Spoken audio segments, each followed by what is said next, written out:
Welcome back into Wake Up America. The coronavirus is still raging across the United States, with cases topping 19 million and the death toll surpassing 338,000. Dr. Anthony Fauci, who has been in the news a lot over the last 9 months, has now switched up his COVID-19 timeline for returning to a normal post-vaccine world. His latest estimate, summer or definitely fall. That's a quote. Here to talk more about this, former assistant to President Trump for domestic policy and a member of the COVID-19 task force, Joseph Grogan. Joe, pleasure to have you back on the show. We appreciate your time. Dr. Fauci has thrown a lot of information at the American people over the last 9 months. He's become the face of the task force. Even though it's led by Vice President Mike Pence, he has been somebody that has been constantly in front of a camera. Here's what he said toward the beginning of the pandemic. Take a listen. People should not be walking around with masks. You're sure of it? Because people are listening really closely to this. Right now, people should not be walking. There's no reason to be walking around with a mask. Now, look, I get that people are wrong all the time. I get that the virus is novel, meaning new. I get that it's fluid and always evolving. This is somebody that's 80 years old, been in the bureaucracy for 40 years, worked on the AIDS virus, said famously that he fears a flu-like pandemic could affect millions of people if it ever were to happen. Why would he say something like that? And that statement right there may have cost lives. Well, I think two things were going on early in the epidemic that people need to understand. One is we really didn't know that masks work, which is a scandal in and of itself. I mean, take a step back for a second and let's ask why we didn't know that masks work. Right. We spend billions of dollars on medical research at NIH, CDC, FDA, NIOSH at the Labor Department, all spending money doing research on viruses and bacteria. And we know that Asian cultures wear masks all the time, and they have more experience with some of these funky viruses like we saw come out of Wuhan. Why was this something that we had to learn in real time in the middle of an epidemic? That needs investigation, and frankly, it's an indicator that we need fundamental reform of our institutions. The second thing that was going on is there was concern about whether or not we had enough PPE, and if people would be rushing out and buying it, then our medical workers wouldn't have it. But I think a larger point is, and you alluded to this, about the extent that some of the professionals have spent on the bureaucracy, this era of patronizing the American people on issues like this is over. Yeah. It's and done. And you have to level with people from the very beginning, or you lose credibility and you're toast. I mean, in the era of Twitter and the internet, people can get online. And I knew plenty of people, and there's good articles about it. We were arguing about masks working in the task force. There were people that were doing a lot of research on what was going on in Asia and why they were stopping the epidemic. And you have to level with the American people. I think this is another lesson of pandemic communications that the American people we've learned. Joe, one of my issues is, and I think, so, all right, so Joe Biden says when he becomes president, he's the president-elect now, when he becomes president, you know, Dr. Fauci's going to stay on the job. Look, Dr. Fauci's a very smart man. I'm sure he's a great guy. I've seen a lot of him over the last 9 months. I personally have a little Fauci fatigue right now. I'd like to hear some different messaging. You say credibility. I work in an industry that lives and breathes based on credibility.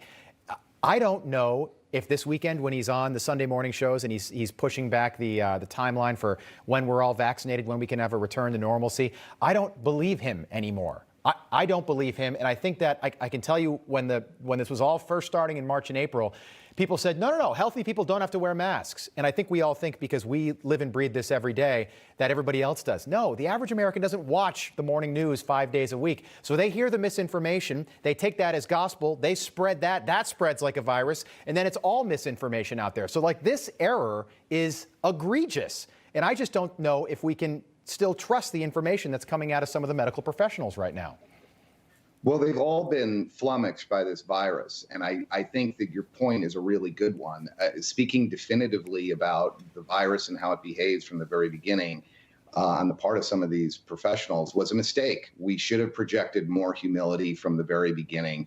Our institution should have projected more humility. And look, if we were more if we leveled more with the American people and we're patronizing from the very beginning, Right. and I'm talking about bureaucracies that need to be, reformed fundamentally, I think we'd be in better shape. I get what you're saying about people not believing our institutions. It's a critical failure, and they need to understand it. I mean, just putting a new label on Dr. Fauci doesn't change the fact that the American people are skeptical of the professionals' messaging throughout this. And the fact of the matter is, every president for the last 20, 30 years has had Fauci on speed dial if they need to. I mean, the fact that he has a new title about chief medical advisor or whatever, it doesn't alter the fact that he's provided advice to plenty of doctors, to plenty of presidents, including President Trump.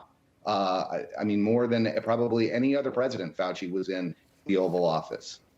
Yeah, and he was, he goes all the way back to Ronald Reagan and the early days of the AIDS epidemic, I should say. I don't question his credentials. He also said over the weekend that our journey back to normalcy is going to depend on how many people get vaccinated. Right now, the European Union says they're vaccinating people in 27 countries. The rollout there seems like it is maybe happening a little bit more successfully than here in the U.S. Our goal was to have 20 million vaccinated by the end of December. It doesn't look like we're going to hit that number. We've done a lot though.